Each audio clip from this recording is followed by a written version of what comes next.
Oke, halo teman-teman. Kita ketemu lagi di video tutorial untuk matkul unit operasi. Pada video kali ini kita membahas chapter 11 ya. Lanjutkan materi setelah UTS tentang Principle of Heat Flow in Fluid, tentang dasar-dasar. Ini masih prinsip atau dasar-dasar dari laju alir panas ya, atau aliran heat panas di fluida. Di buku ini dia langsung membuka dengan beberapa unit operasi ya yang sering dipakai dalam perpindahan panas dalam heat transfer. Yang pertama ini ada single pass tubular condenser. Ini jenis heat exchanger ya, jenis penukar panas. Jadi kalau kita lihat secara struktur ini ada tube-nya yang kecil-kecil, kemudian ada shell-nya. Jadi kita sering kenal konfigurasi kayak gini itu sebenarnya di heat exchanger.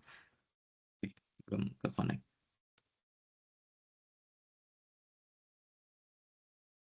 Dalam konfigurasi heat exchanger ini sering dikenal dengan shell and tube. Shell and tube heat exchanger gitu. Ini paling umum memang. Jadi pasti ada tube bundle ya, ini banyak di tengah-tengah sini.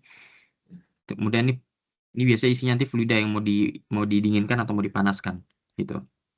Nanti ada yang menyatukan di ujungnya. Ini kan cuma single pass ya. Jadi ada tube sheets, kemudian ada shell-nya. Nah, ini shell-nya yang menyelubungi ya.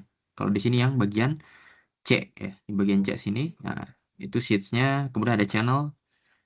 Ya, ini aliran masuk ya ke mana? Ke ruang di ujung sel untuk mendistribusikan ke dalam tube. Kemudian apa nih? Ada channel cover, jadi penutup channelnya di bagian E di sini. Ada nozzle. Nah, nozzle ini adalah F ya. Ada vapor.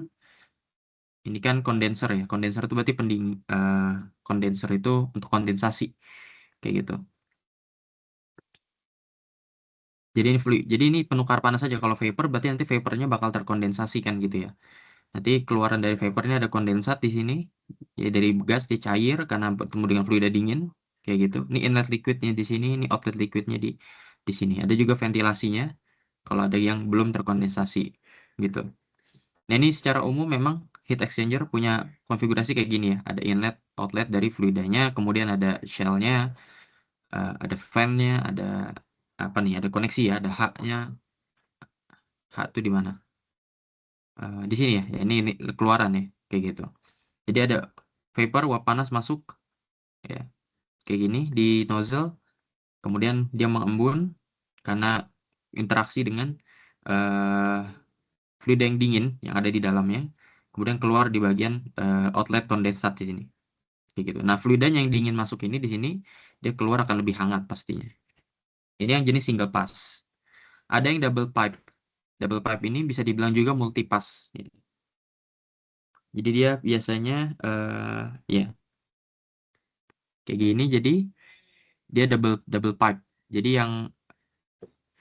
jadi fluida ini ada pipa, kemudian dalam ada pipa lagi. Jadi fluida A itu inletnya di sini, nanti dia akan turun di sini. Kalau yang fluida satu lagi dimasukin dari pipa yang di dalam, kayak gitu. Nah, ini biasanya multipass kayak gini. Ada multipass nih.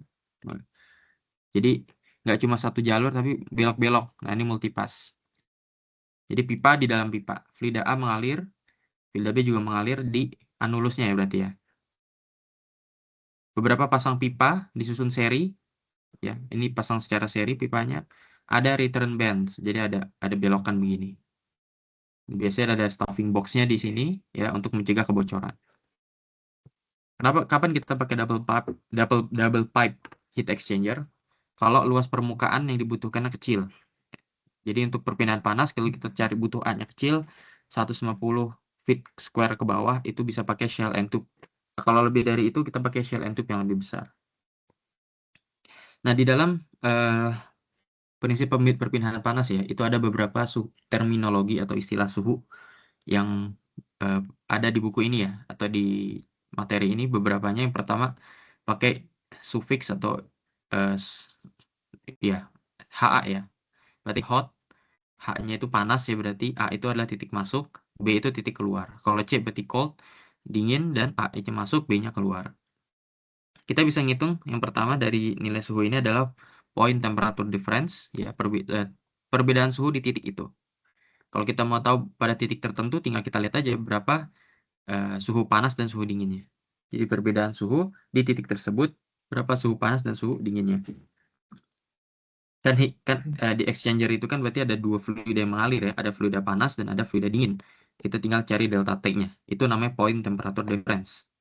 Dan itu berubah-ubah dari ujung ke ujung exchanger. Jadi makanya kita katakan point satu titik. Ada approach, ada pendekatan. Nah, ini. Approach adalah nilai delta T di kedua ujung atau terminal dari exchanger-nya. Jadi ini kan exchanger ya, ada ujung-ujungnya di sini, di inlet dan outlet, itu ada ujung-ujungnya. Kita tahu delta T-nya pasti adalah panas kurang dingin, gitu ya.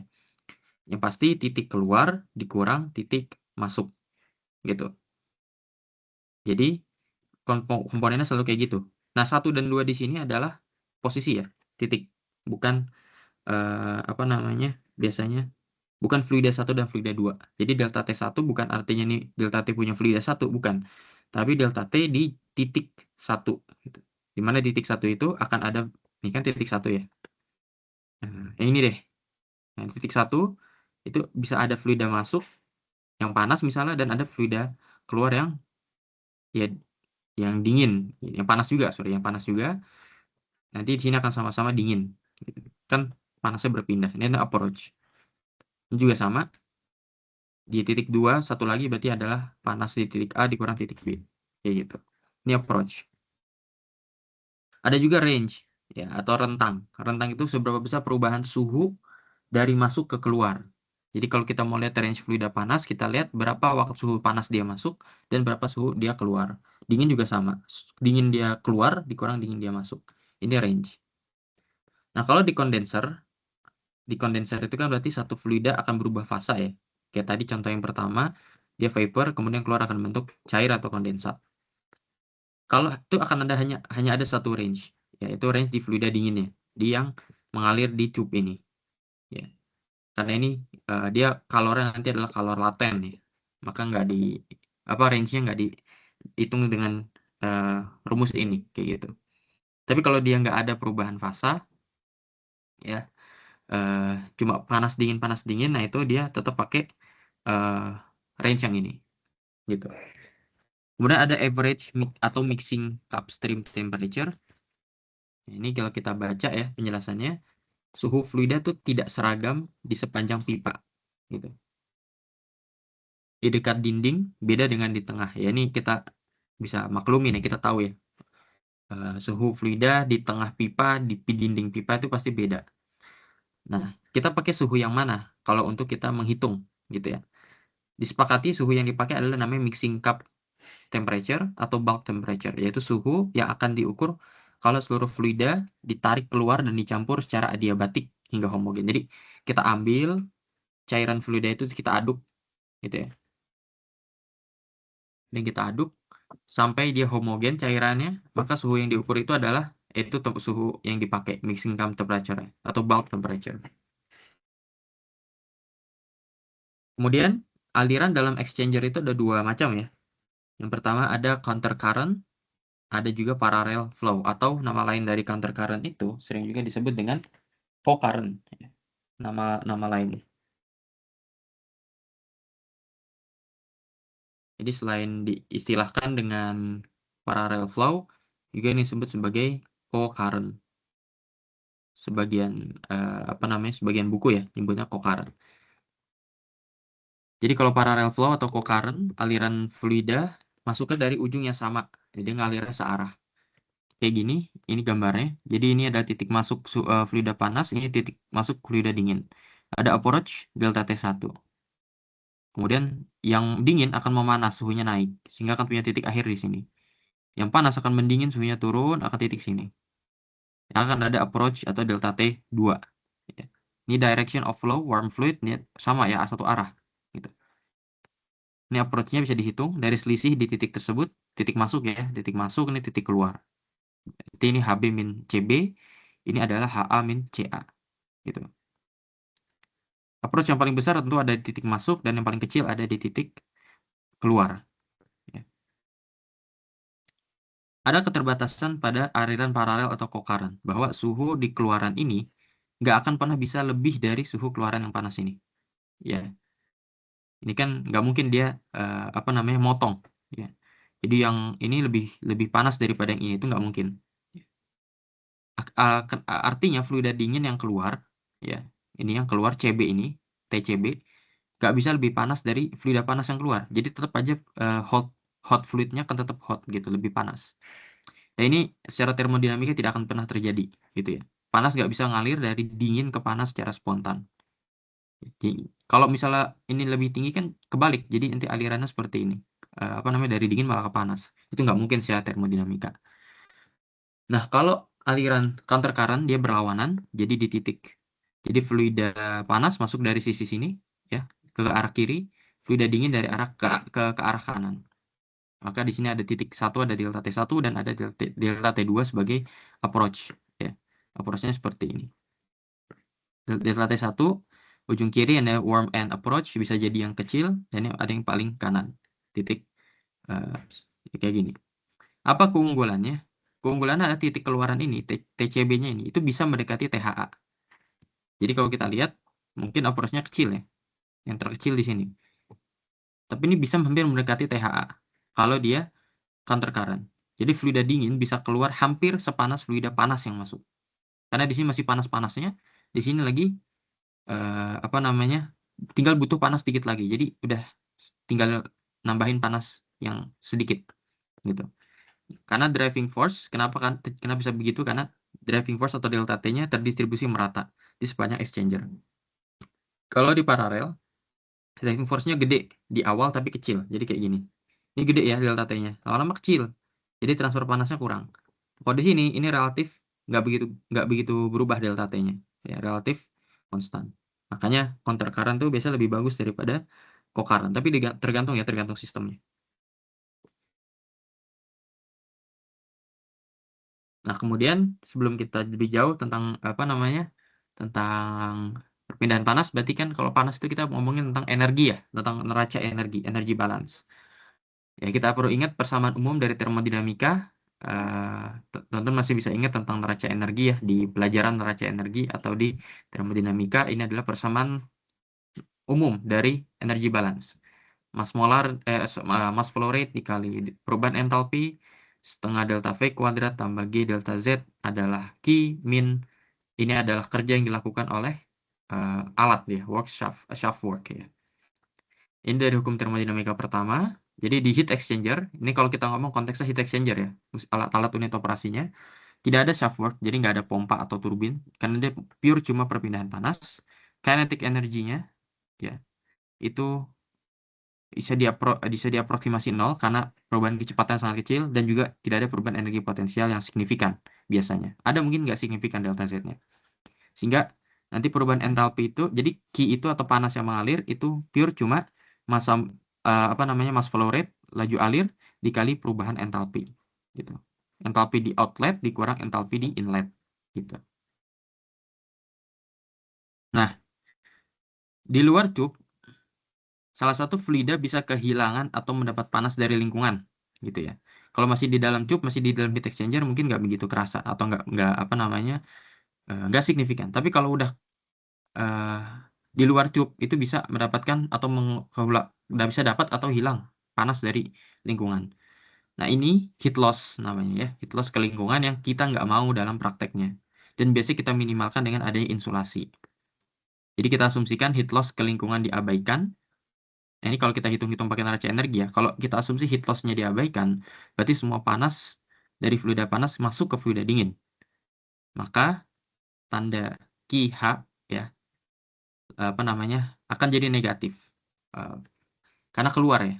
Fluidanya kan kalau QH berarti kan panas yang dilepas oleh fluida panas. Ya, oleh H ini kan hot fluid. Dia akan melepas energi berarti kasih negatif. Kalau yang fluida dingin dia positif. Sehingga hubungannya QC sama dengan min QH. Sehingga overall enthalpy balance-nya seperti ini. Ya. Artinya ini memenuhi hukum kekekalan energi. Tidak ada panas yang hilang. Ini kalau kita ambil atau asumsikan heat loss-nya diabaikan gitu ya. Nah, berikutnya ini masih di bahasan tentang apa namanya? Energy balance, tentang sensible heat dan condenser. Sensible heat itu artinya panas yang ditambah. Jadi sensible heat itu dia fungsinya hanya menambah suhu saja. Jadi nanti ada latent heat, ada sensible heat. Jadi kalau sensible heat, yang namanya sensible heat itu hanya merubah suhu. Merubah suhu saja. Kalau condenser nanti ada namanya latent heat ya. Ini mengubah fasa gitu.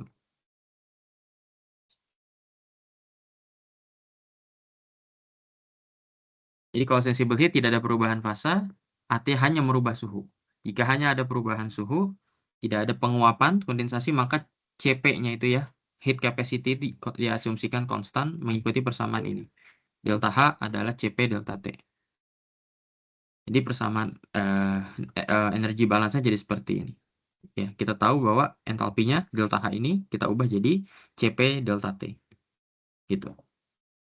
Kalau ada kondenser, ada perubahan panas, maka delta H-nya ya akan menjadi panas laten, ya, lambda simbolnya.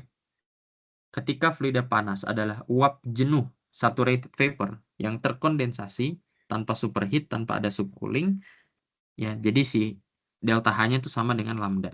Tinggal kita ganti aja kayak gini. Di bagian fluida panas, yang dingin tetap sama, kayak gitu.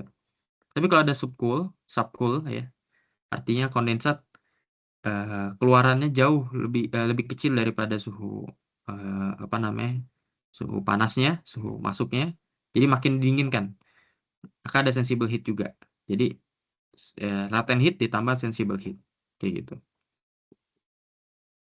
Nah, kemudian menghitung laju perpindahan panas adalah heat flux ya. Laju perpindahan panas dq per dA. Heat flux itu adalah dq per dA dengan satuan watt per meter persegi. Ya. Nah, di tube ada dua area yang bisa jadi basis. Ada dua luas permukaan. Kan kalau flux itu selalu per luas permukaan. Ada dua luas permukaan yang bisa jadi ya basis. Yang pertama adalah inside ya. Jadi diameter dalam atau diameter luar gitu. Pilihannya bebas tapi harus konsisten. Kalau kita pakai diameter outer luar, berarti koefisien perpindahan panas juga harus yang luar kayak gitu. Nah, ini kita mengenal tentang koefisien perpindahan panas yang overall. Jadi ada overall heat transfer coefficient, simbolnya U. Kalau kita lihat heat flux melalui lapisan solid itu sama dengan delta T, yang itu juga akan terjadi pada fluida. Jadi dq per dA atau heat flux ya, itu adalah overall heat transfer coefficient dikali delta T-nya. Ya. Jadi apa itu U atau heat transfer coefficient adalah kemudahan panas berpindah ya dari satu fluida ke fluida yang lain, yang mana sebenarnya itu mengalami semua jenis hambatan ya. Bisa lewat hambatannya bisa lewat dinding ya, dinding pipanya atau fluida-fluidanya. Satuannya watt per meter kuadrat derajat Celcius atau ini yang satuan imperialnya. Makin besar koefisiennya berarti panas makin gampang berpindah, sehingga exchanger itu makin efisien. Nah, dq dan delta T itu nggak bergantung dengan luas areanya. Ya. Artinya di transfer koefisien itu apa namanya? Dq itu kan banyaknya panas yang berpindah, delta T itu adalah gradien suhu. Itu nggak masalah mau kita pilih inside ya atau outside, inner atau outer diameter nggak ngaruh. Tapi heat transfernya pengaruh karena ada misalnya faktor dinding, ketebalan ya, sehingga hubungannya seperti ini. Ya, kalau kita UO per UI sama dengan DAI per DAO, ya DI, DO. Ini bisa direlasikan aja.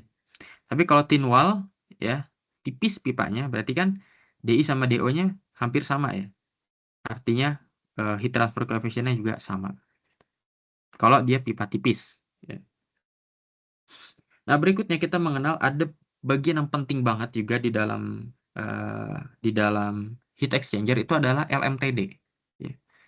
Apa itu LMTD? Logarithmic, ada nggak ininya? Oh, nggak ada ya.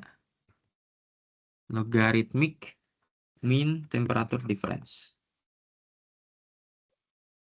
LMTD ini nggak cuma di suhu ya, sebenarnya. Tapi paling banyak dipakai di suhu. Logarithmic apa? Mean temperature difference. Jadi kita menghitung perbedaan suhu pada exchanger itu nggak cuma delta T, tapi secara logarithmic mean. Kita rata-ratakan, kemudian rata-rata logaritmiknya, rata-rata logaritmik. Ini penurunannya. Jadi ada beberapa asumsi dulu. Yang pertama, asumsinya, ini kan kalau kita rearrange ya, persamaan ini, dq per dA sama dengan U delta T, kita rearrange, kita akan dapat persamaan ini. Bahwa QT, ya, artinya panas yang berpindah pada tube, ya, itu adalah U delta T kali dA. Kita integralkan A-nya sampai seluruh tube. Kalau U dan delta T tidak berubah, integralnya susah. Ya, artinya U-nya ini fungsi dari dA misalnya, atau delta T fungsi dari dA. Maka kita ada asumsi yang pertama, U-nya konstan, CP konstan, heat loss-nya 0, dan aliran steady state. Dan arahnya cuma dua, mau paralel atau counter current. Dari situ, kita akan dapat persamaan untuk fluida panas dan dingin, DTH dan DTC, kayak gini. Ya. Yang panas itu negatif, karena dia melepas panas, yang TC positif. Maka delta T-nya TH min TC, sehingga kita bisa kita berikan tanda logaritmik ya, tanda D ya di depannya. Jadi D delta T, DTH min DTC. Kita masukkan persamaan ini kan jadi kayak gini. Kemudian CP-nya konstan sama ya, CP di panas maupun di dingin. Kita akan dapat persamaan ini. Ya. Delta T 2 min delta T1 per Q T. Dan kita tahu dq adalah ini, sehingga kita-nya kita keluarkan. Ya, tadi kan persamaannya ini ada per dq ya. Nah, dq-nya kita buka. Jadi UA delta T kali dA. U-nya pindah ke sana. Kali. Kemudian diintegrasikan ya. Di si delta T-nya dari delta T1 ke delta T2. A-nya juga diintegrasikan. dA-nya ini pindah ruas ke sini. Ya. Nah, akan jadi persamaan ini. Maka ada bagian ini nih. Ya. Seper delta T, jadi ini delta T2 min delta T1 per ln delta T2 min per delta T1. Gitu. Nah, ini namanya LMTD. Logarithmic mean temperature difference. Jadi dalam menghitung berapa panas yang berpindah di dalam heat exchanger, itu bukan pakai delta T biasa, tapi pakai LMTD ini. Ya, delta T LMTD. Jadi, delta T di titik 2 dikurang titik 1 per ln titik 2 per titik 1. Kayak gitu. Nah, LMTD bisa nggak dipakai atau boleh tidak dipakai. Tidak boleh dipakai bahkan. Kalau U-nya berubah. Ya, artinya asumsi 1 nggak bisa dipakai yang tadi. Kemudian ada reaksi kimia. Ada reaksi kimia berarti reaktornya misalnya berjaket karena butuh pendinginan atau pemanasan. Nanti delta T jadi nggak linear terhadap Q. Ya. Karena delta T-nya bisa dikontrol. Yang ketiga, kalau terjadi condenser plus cooler superheated vapor. Jadi akan ada dua zona berbeda nanti. Karena dia nggak murni pemanasan atau pendinginan. Yang berikutnya ada multipass. Multipass shell and tube exchanger. Ada faktor koreksi F nanti. Karena multipass, jadi dia alirannya nggak murni counter current atau paralel gitu.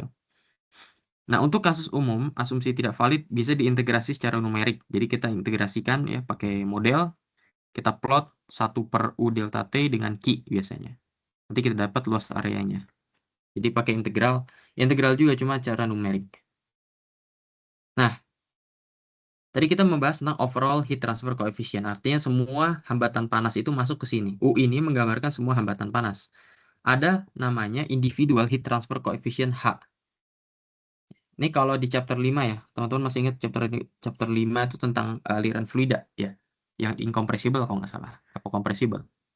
Chapter 5 itu incompressible.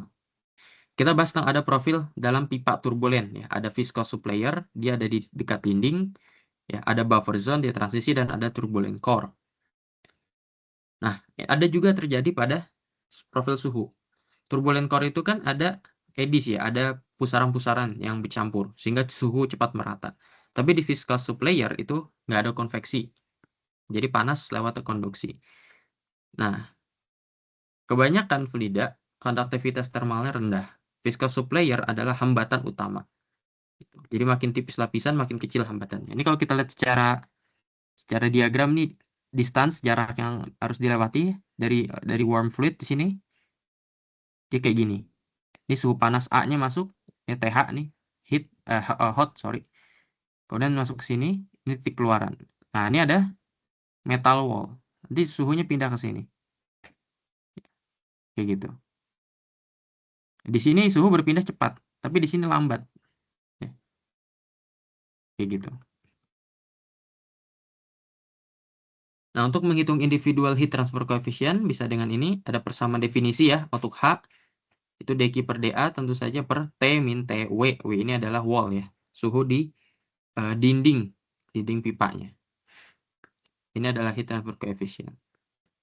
Seper H itu berarti adalah thermal resistance, hambatan thermal dari sisi fluida. Di dinding tidak ada kecepatan ya, kita tahu kasusnya no slip condition. Mekanisme transfer panas adalah konduksi murni, sehingga dari kita bisa dapat dari hukum Fourier ya. Dapat seperti ini, dq adalah min K dt per dy di wall di dinding, maka H memenuhi persamaan ini. Kemudian kita kalikan pembilangan penyebut dengan D per K. K ini adalah konduktivitas thermal. Nah, kita akan dapat HD per K seperti ini. Ya, dengan D besar adalah diameter ya, diameter pipa. Nah, ini namanya Nusselt number. Ya, bilangan Nusselt. Nusselt number itu HD per K.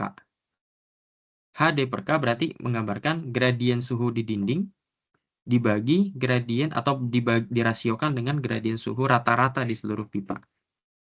Ya. Itu kalau kita menggambarkan makna fisis dari Nusselt number.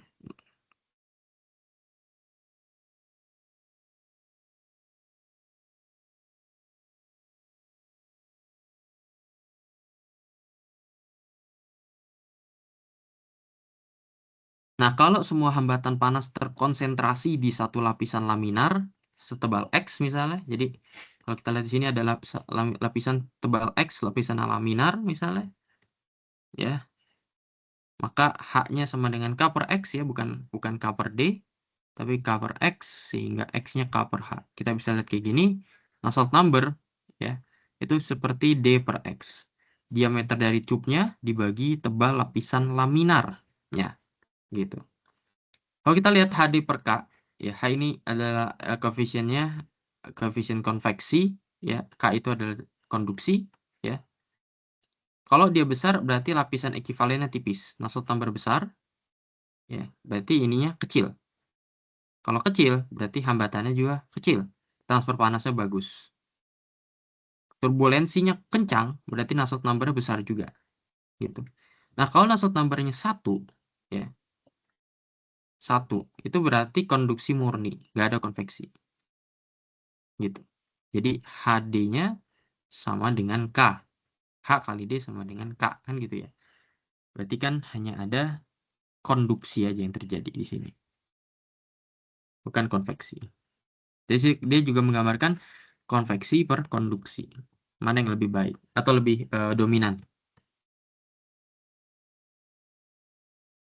Ini adalah overall coefficient dari individual coefficient. Jadi setelah kita punya tadi overall coefficient, kita tahu individual coefficient juga pakai Nusselt number, kita juga bisa menghubungkan antara mereka dari individual ke overall. Pada steady state, laju panas yang melewati setiap hambatan harus sama, ya. Ya pasti ya. Ada banyak hambatan ya, cuma semuanya harus melewati atau dilewati ya oleh panas yang sama lajunya. Jadi hambatan 1 di sisi fluida panas akan ada ini ya, TH min TWH ya, suhu panas dikurang suhu panas yang ada di dinding. Ini dq per seper ya. Ini kan dq per dA sebenarnya. dq per dA dikali 1 per H ya. Di dinding logam juga sama, tapi ini ada ini elemen luas logaritmik rata-rata. Nah, ini LMTD juga nih, logaritmik min area ya, area difference. Dia rumusnya sama ya yang dipakai. Berarti kan A1, A2 min A1 per ln A2 per A1 gitu. Luas areanya.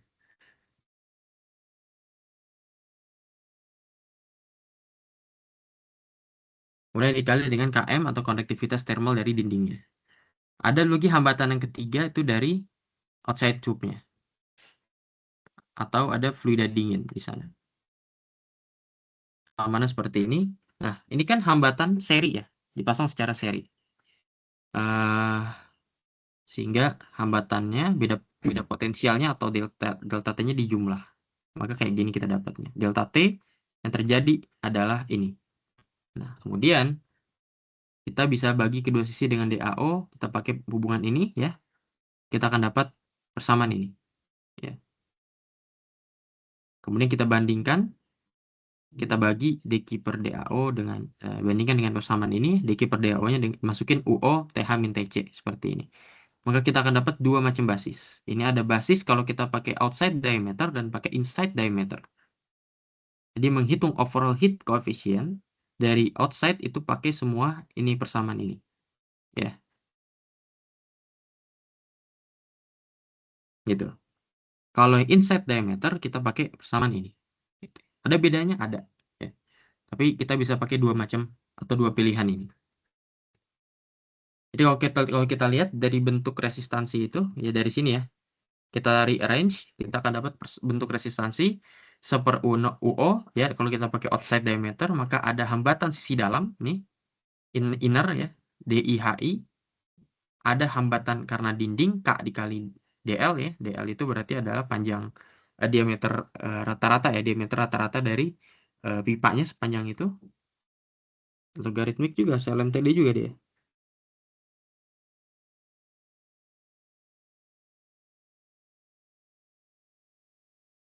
Sebentar, masa LMTD juga deh.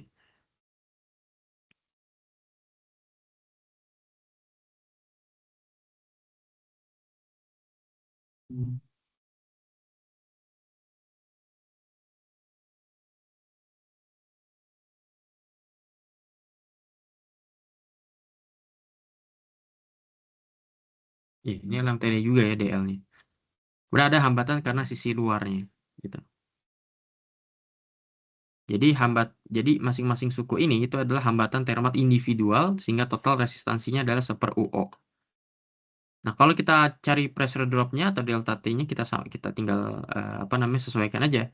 Ya, delta T seper U bagi 1 per U sama dengan nih kalau innernya berarti begini, kalau di wall berarti seperti ini ya.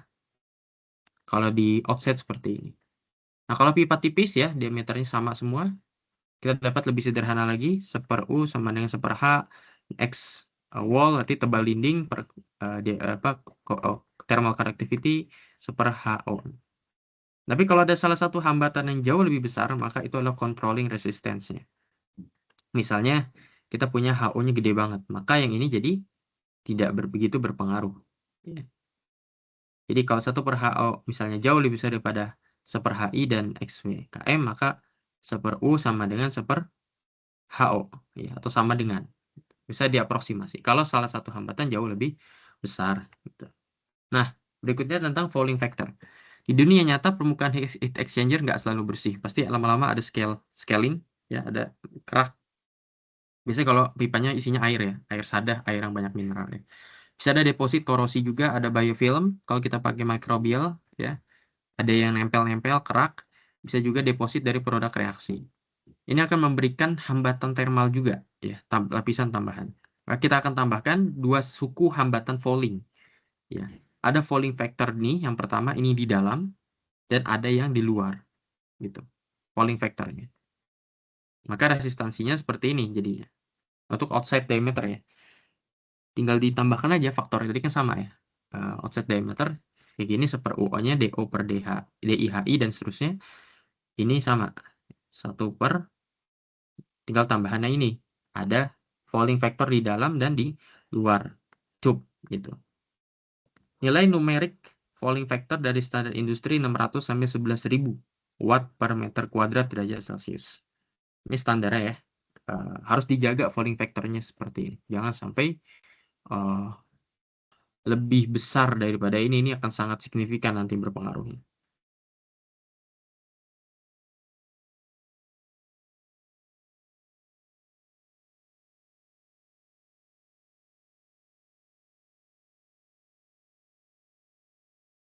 Oke, ini sudah selesai materinya. Kita mungkin akan coba atau cek aja beberapa jenis latihan. Sekali lagi, kalau latihan aku nggak akan jelasin secara detail perhitungannya. Aku akan cuma jelasin apa ya, langkah-langkah ya, atau cara melihat konsep soal ini gimana, kayak gitu. Ini soal pertama, kalau kita baca, kita diminta calculate the overall, ya, hitung overall heat transfer coefficient. Berarti yang ditanya adalah U based on both inside and outside area for the following cases. Jadi kita cuma disuruh ngitung U baik untuk inside maupun outside area, gitu.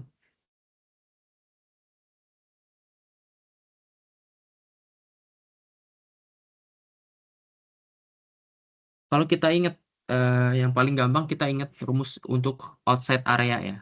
Untuk outside itu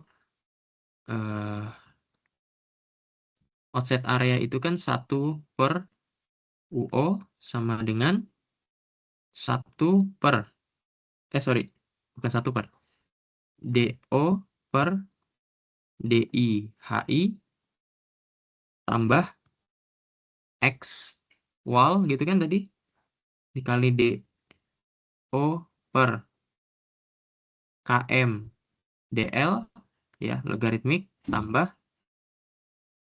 1 per HO gitu ya. Iya, yang ini, yang paling besar ini adalah untuk hambatan luar. Dan kita tahu hubungannya bahwa UO kali AO itu akan sama dengan UI inside kali inside, gitu kan? Sehingga kalau kita mau nyari yang inside itu sebenarnya tinggal outside ya dikali luas outside dikurang inside, atau diameter juga bisa dipakai. Jadi diameter luar per diameter dalam. Jadi daripada kita capek-capek ngapalin dua jenis hambatan ya, overall heat coefficient, maka yang paling penting yang outside nanti dihubungkan aja dengan yang inside. Kayak gitu. Terus kita lihat kasus yang pertama, case 1. Air 10 derajat mengalir pada 3/4 inci 16 BWG condenser tube and saturated steam at 105 derajat condensing on the outside. Ya. Jadi kalau kita cari, teman-teman harus cari ya. Ini ada karakteristik untuk case 1 ya. Case 1. Maka cari ya karakteristik ya pipanya atau tube ya. Kalau pakai ini BWG ya, kalau pakai BWG ini dia tube berarti jenisnya. Kita cari yang 3/4 inch 16 BWG. Ini harus dicari ya. Berapa nilainya? Yang harus dicari adalah DO, DI-nya, kemudian tebalnya, dan DL-nya dihitung dengan cara, ini kan logaritmik ya. Ini tuh juga logaritmik min. Gitu. Ini juga. Jadi persamaannya jadi, perhatikan, D luar kurang D dalam dibagi len luar per dalam. Ya, kayak gitu. Kalau kita udah punya DO, DI, XW, DL, kita bisa hitung dong persamaan ini. Apa yang dikasih di soal? Punya. HO ada, KM ada. Selesai ya. Berarti untuk nilai yang case 1. Gitu. Jadi case 1 tinggal dihitung UO-nya dan UO dan UI-nya. Untuk case 2, benzene condense at atmospheric pressure on the outside of a 25 mm steel pipe. Ya. Jadi lagi-lagi kita harus 25 mm itu kan berarti apanya? Nah, kita lihat sini ya.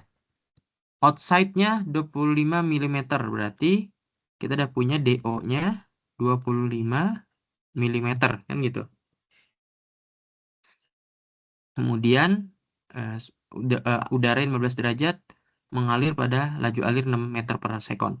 The pipe wall is, ya, pipe wall berarti XW, ya, itu adalah 3,5 mm. Diketahui HI, HO, dan KM. Kalau kita menghitung kita butuh DO, udah, kita butuh DI ya.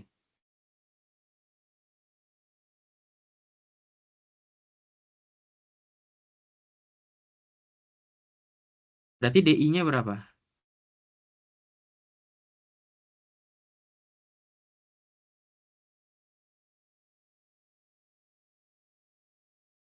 DI-nya kan berarti kalau kita punya pipa ya, ini ada ini XW, ini DO. Nah, ini DI. Berarti DI adalah DO min XW. Kan gitu ya. Nah, setelah itu hitung DL-nya dari DO min DI per ln DO per DI. Kayak gitu.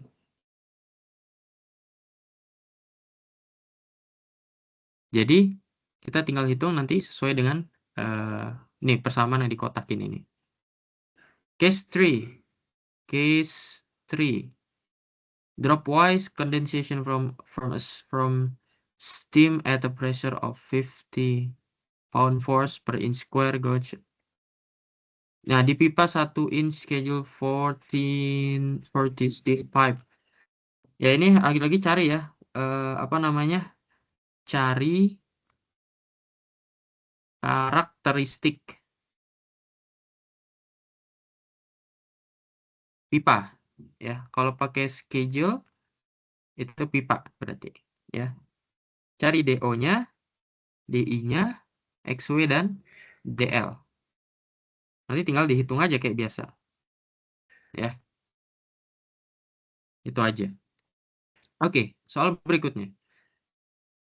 Hitung suhu di dalam dan di luar permukaan of the metal pipe or tubing in case 1, 2, 3. Jadi ada 3 kasus ini, kita harus hitung berapa suhu di luar dan di dalam permukaannya. Ya.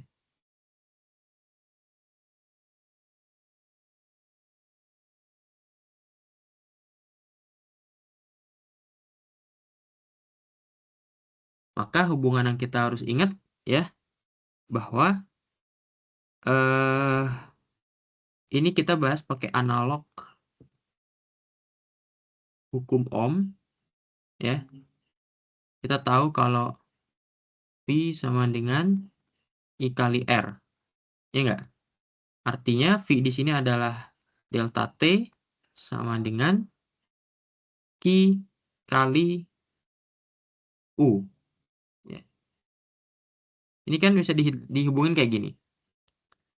Dan kita tahu pada aliran sifat seri Q konstan. Ya. Sehingga untuk aliran seri kita akan punya delta T total ya. Itu sama dengan U. Apa namanya? 1,873.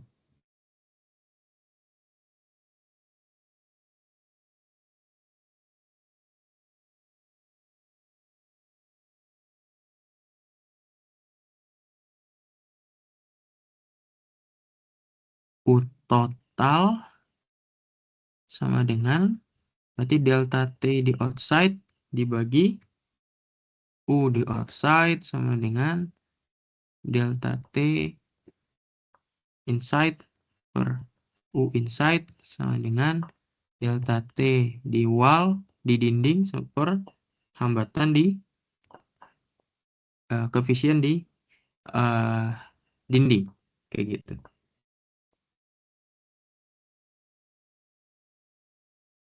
Nah, kalau kita lihat case 1, ya.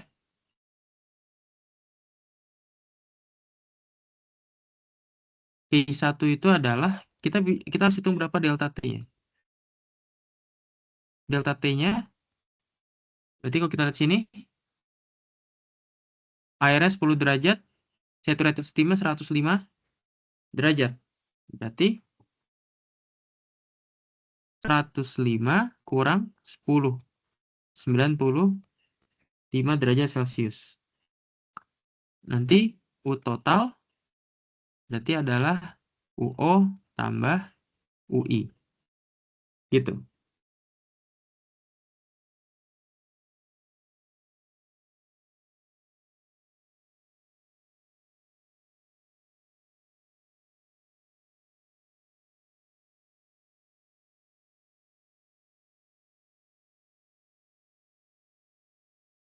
Jadi kita harus hitung semua delta T0, salah, yang gini.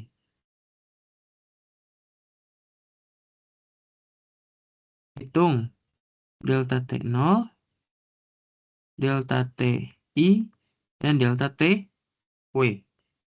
Kayak gitu. Nanti kita lihat lagi komponennya, ingat, di pipa atau di tube. Ya.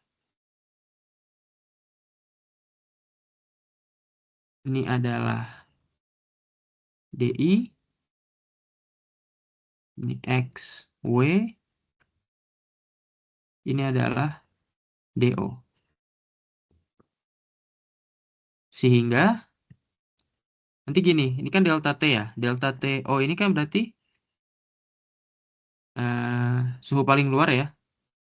Sini ada TO, kemudian, nah, ini juga ada sama nih. Ada titik-titik yang sama. Ini kan air mengalir di dalam dan saturated steam on the outside. Jadi yang di luar ini adalah yang panas. Ini hot, ini cold. Ini untuk case 1 ya. Case 1. Artinya panas mengalir dari aliran mengalir dari panas ke dingin. Artinya kita lihat sini ya.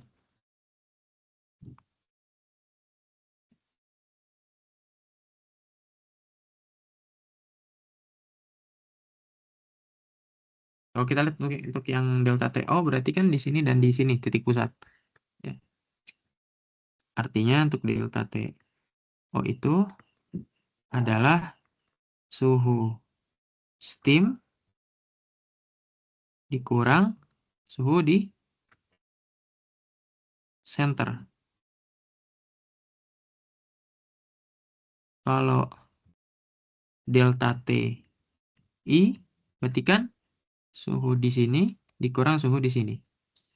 Suhu di I, suhu di DI, sorry, dikurang suhu di center.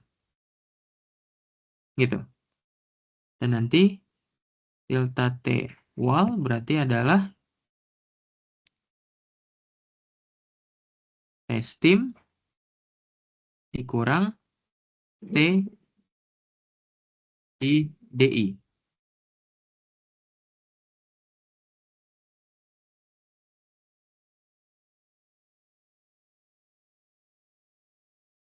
Nah, ini jadi nanti dipakai nih hubungan-hubungan ini. Kayak gitu. Jadi kita tahu apa? Air mengalir 10 derajat, saturated steam mengalir 105 di luar. Ya.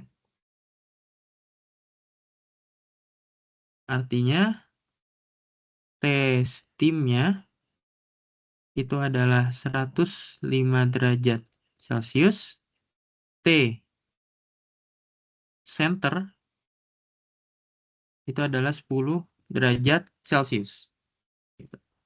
Jadi silakan di solve, cari berapa inside and outside the surface. Berarti cari ini TO-nya, ya. Tunggu,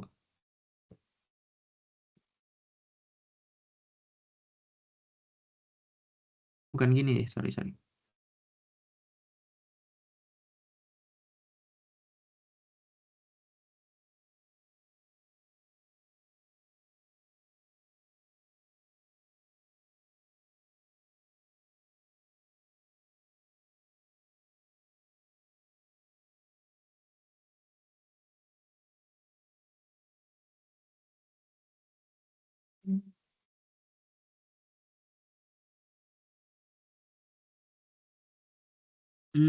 Kalau dikali 1,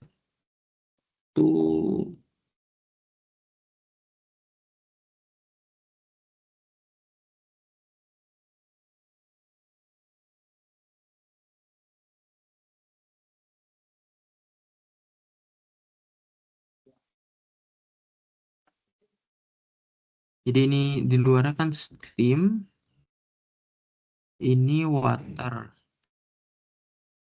Artinya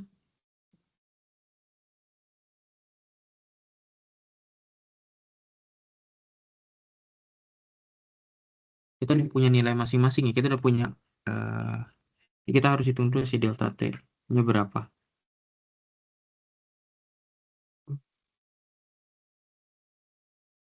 Ya, kita hitung seperti ini. Jadi kan delta TO itu berarti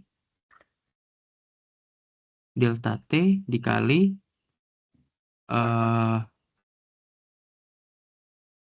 UO per U total. T delta TI berarti delta T dikali U I per U total.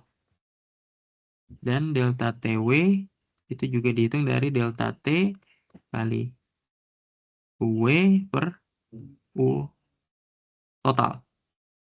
Kayak gitu.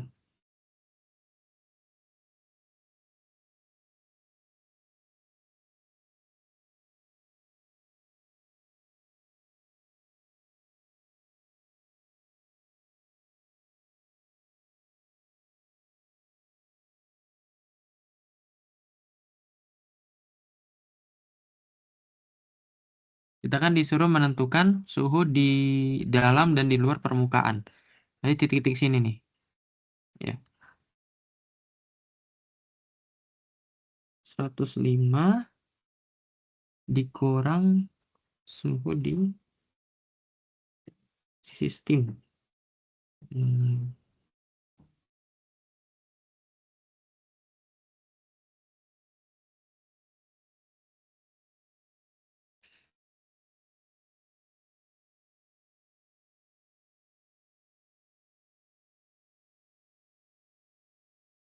Di dalam berarti 8,8. Dan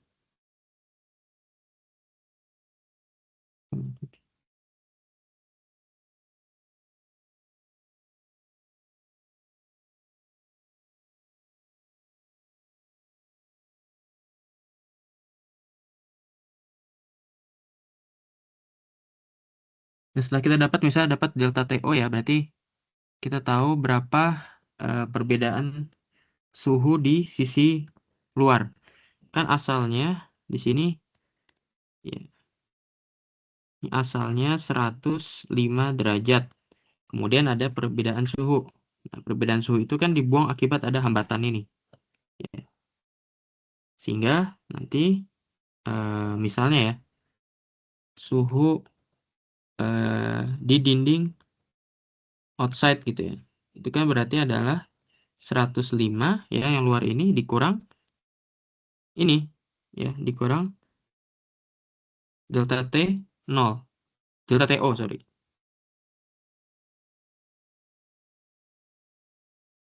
Jadi suhu yang ada di luar sini, itu berarti kan ada perbedaan suhu. Atau kalau kita rearrange, kayak gini lah ya.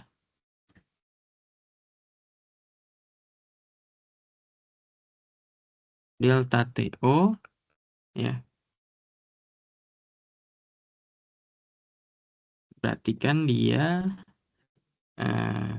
100, ya, T steamnya dikurang ini ya, suhu luar dinding sini. Ini adalah TW outside. Ini ada TW inside. Kayak gitu.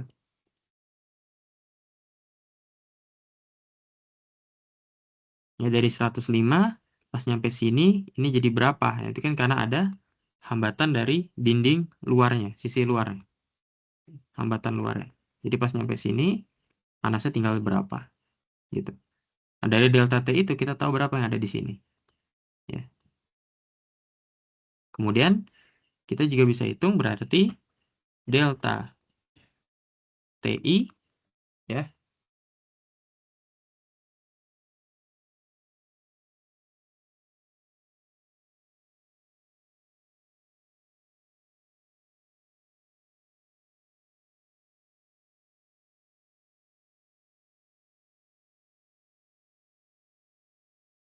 delta T, bukan delta T, bukan delta TI, delta TW berarti. Ini kan berarti 7,7 dinding delta TW. Ya berarti kan kalau gitu delta TW sama dengan, ya, suhu yang di luar dikurang, ya, suhu yang di dalam. Yang dicari tuh ini.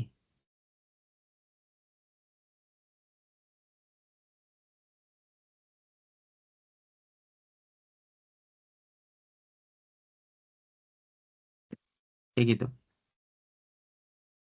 Nah, hal yang sama itu dilakukan untuk apa namanya? Case 2 dan case 3.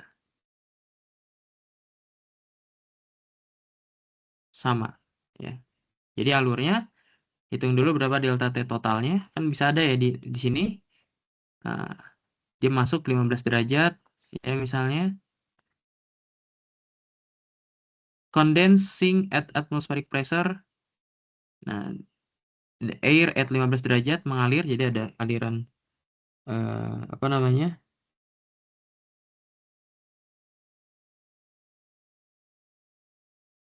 Ya, aliran 15 derajat itu yang dinginnya. Nanti bensin ini gimana cara nyarinya? Kamu harus cari di atmospheric pressure. Ya. Benzen, ya, suhu di atmospheric pressure. Nah, kalau case 3 itu dia pakai tekanan juga nih. Nih, dia membawa minyak 100 derajat Fahrenheit. Kemudian ini ada pressure segini. Steam tekanan segini, ya. Berapa suhunya? Jadi ini cari suhu dari kanan, gitu. Pakai steam table, gitu.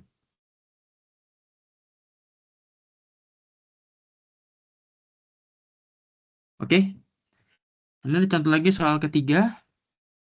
Ini sama ya. Anilin akan didinginkan dari 200 ke 150 derajat Fahrenheit.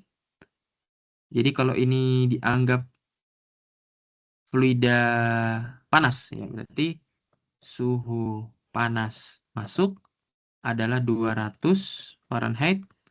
Suhu panas keluar adalah maunya 150 derajat Fahrenheit.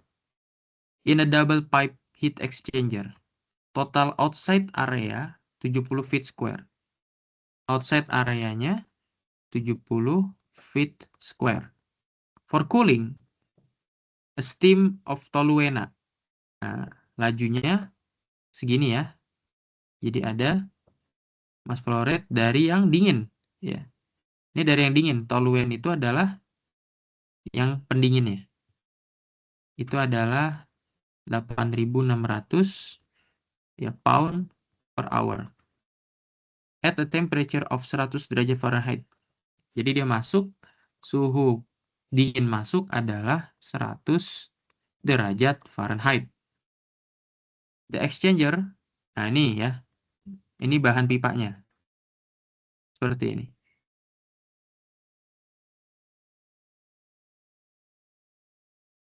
Jadi dia pakai yang double pipe. 1/4 inch di schedule 14, di dalam 2 inch schedule. Jadi ada ini pipa, dan ini ada pipa lagi. Double pipe. Jadi harus dicari DO, DI, lagi-lagi DL, ya, X, W, ya, dari tabel pipa. Kayak gitu. The aniline flow rate, ya, massa dari yang panas, berarti itu adalah 10.000 pound per hour. If flow is counter current, what are the toluene outlet temperature, the LMTD, and the overall heat transfer coefficient? Kita pakai neraca energi dulu, ya. Selalu langkah pertamanya start with the energy balance, ya.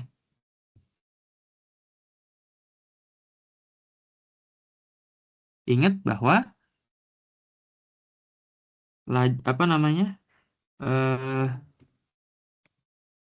Q sama dengan Q gitu kan?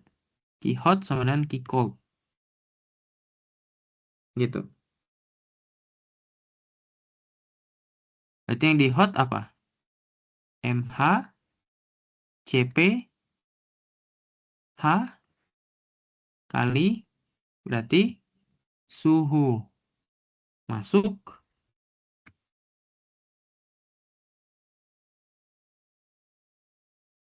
kurang, kalau yang di cold berarti nanti ada M cold dikali CP cold dikali berarti nanti suhu keluarannya dikurang suhu masuknya. Kayak gitu. Kan ditanya pertama tentukan suhu keluaran toluena. Jadi akan dapat nanti berapa suhu keluaran toluena. Fasa dinginnya berapa. Jadi harus dicari CP. C dan CPH-nya. LMTD baru kita hitung. Ya. Kita harus menghitung dulu apa itu delta T1 dan delta T2. Delta T1 kan berarti titik 1 ada di sini. Ini adalah counter current. Ya. Diingat dia counter current. Ya. Artinya ini ada THA, ini berarti THB. Dan ini kebalikannya, ini adalah TCA, ini TCB. Jadi delta T1 adalah THA dikurang TCB, T2 berarti adalah THB kurang TCA. Gitu. Nanti baru kita hitung LMTD adalah delta T1 kurang delta T2 bagi ln delta T1 per delta T2. Gitu. Dan overall-nya kita hitung aja ya. Kalau overall U O ya super UO tadi DO DIHI tambah apa? XW DO ya tadi rumus apa sih? Per KMDL KMDL tambah seper HO ya. Kayak gitu.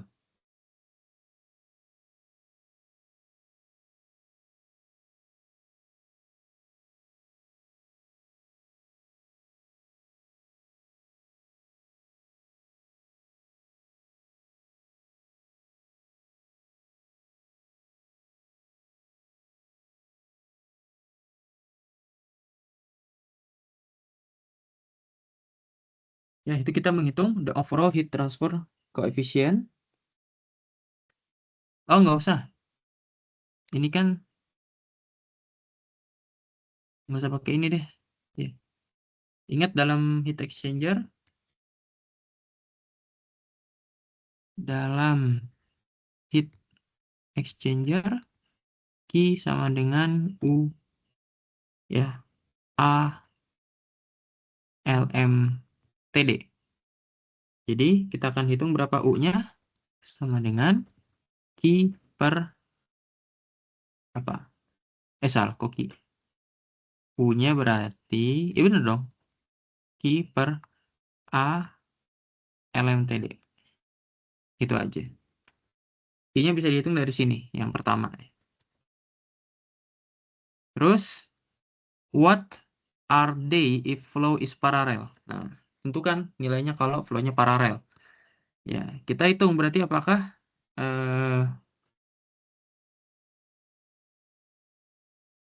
kalau paralel kan berarti suhu masuknya tetap sama, THA-nya 200. Kemudian jadi suhu dingin kan? Suhu dinginnya 150. Kemudian suhu masuknya ini paralel berarti arahnya sama. 100. Kemudian TCB-nya dicek dulu ya.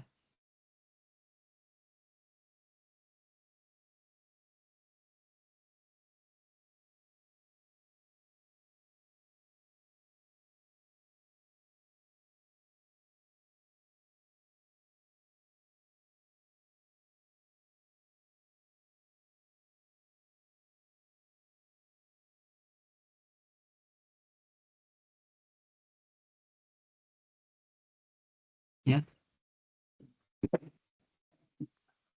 pakai nilai TCB yang ini. Kalau TCB lebih kecil dari THB ya, maka kita katakan dia bisa dihitung biasa sama. Tapi kalau TCB-nya lebih besar dari THB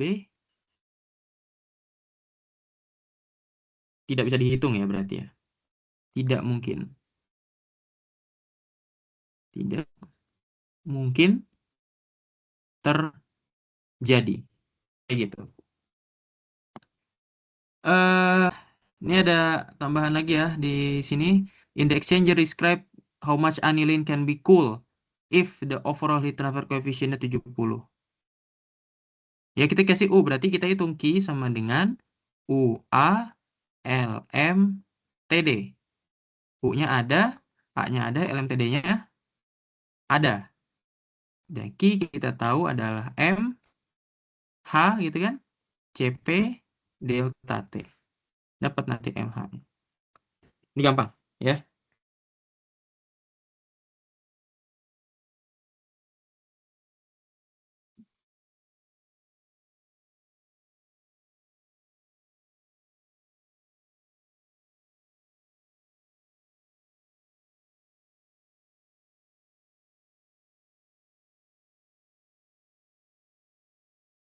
Kita harus cari dulu berapa nilai Q-nya ya.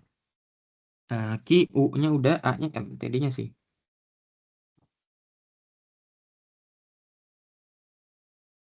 Jadi MH berarti kan Q per CP delta T. Itu.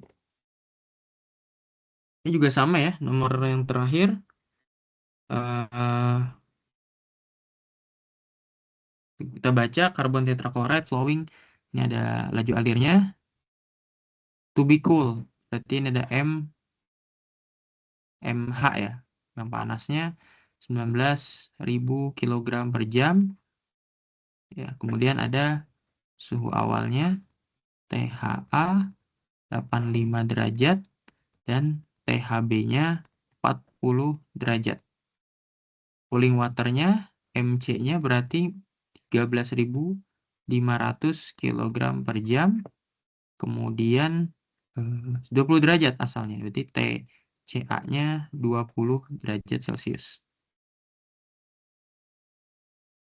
The film coefficient for carbon tetrachloride outside the tube. Nah, dikasih tahu berarti di outside HO ya berarti ya yang diketahui ya 1.700 watt per meter kuadrat derajat Celcius.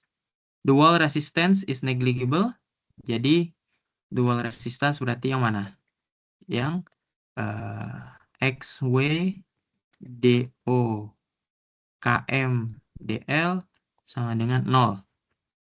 HI on the water side. Including falling factor segini. Jadi jadi suku dalam plus falling factor itu sudah ada hasilnya yaitu 11.000 gitu. What area is need for a counterflow exchanger? Kita pengen arah ya, kita hitung A-nya ya. Kita pengen yang counter jadi di sini dan di sini. Jadi A seperti itu. Jadi yang ini nanti suhunya 85, ini 40, yang ini masuknya 20, sini berapa? Cari dulu ya. Pakai hubungan tadi. MH ya, CPH, kemudian 85 kurang 40 sama dengan MC CPC dikali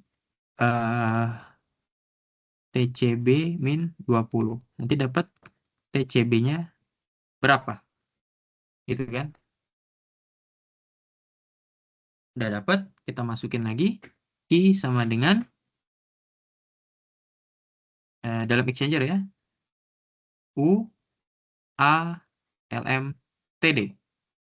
Kita hitung U-nya ya. U-nya adalah 1 HI tambah 1 HO. Ya. Dia akan dapat U-nya.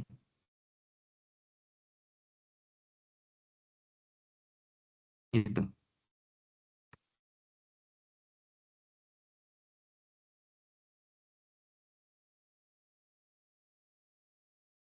Kita hitung berapa LMTD-nya ya. Delta T1 min delta T2 per ln delta T1 per delta T2 gitu. Baru nanti dapat A-nya. Berarti kan I per ULMTD gitu. Nah, by what factor would the area be increased if parallel flow were used to get more rapid initial cooling of the carbon tetrachloride? Yang berarti yang B pengennya dirubah jadi parallel flow. Ya, kita alurnya kayak gini, ini 85, ini 40, ininya 20, ininya nggak tahu. Kayak gitu. Tapi ini sama angka yang di sini ya. Itu sama. Kayak gini. Kayak gitu.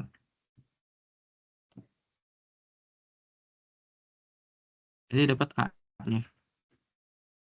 A2, ini A1. Faktor berarti A2 per A1. Gitu. Oke, kita udah cukupkan dulu latihannya sampai sini ya. Ini soal terakhir. Selamat belajar dan latihan.